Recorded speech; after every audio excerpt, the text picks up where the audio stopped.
Doncs és un projecte que va començar fa 7 anys i el que fem amb l'Hospital Taulí de Sabadell són dues activitats. Recollim joguines pels nens que van adreçades a les famílies usuàries dels serveis socials del mateix hospital. I per una altra banda el que fem és, a principis de gener, amb els bombers del Parc de Sabadell, doncs venen, entren per la finestra de l'aula de formació que tenen aquí a l'hospital i després passem per les habitacions per veure els nens que estan ingressats. I és una activitat que li dona un plus a bombers i que ho fem amb molt de gust. Hi ha molta feina, perquè hi ha molta feina, però ho fem amb molt de gust.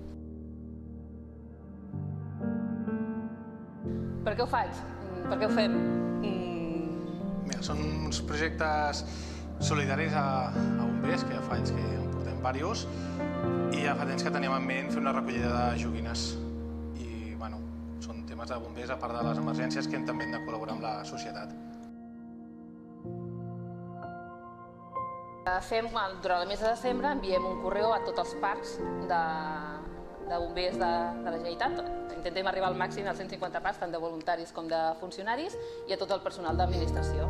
Aleshores establim unes pautes, com han de ser les joguines, quin tipus de joguina ens han de fer arribar i quan els han de fer arribar.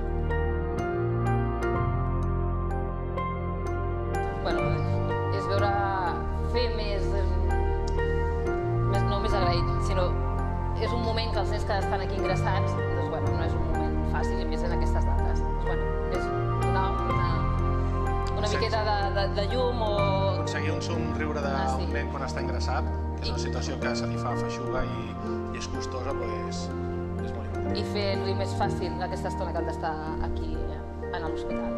Que intentin no pensar que estan malalts, tant ells com els familiars, perquè els familiars sempre estem enfocats amb els nens, però els familiars també és molt important. Els pares que estan aquí, no és una situació agradable.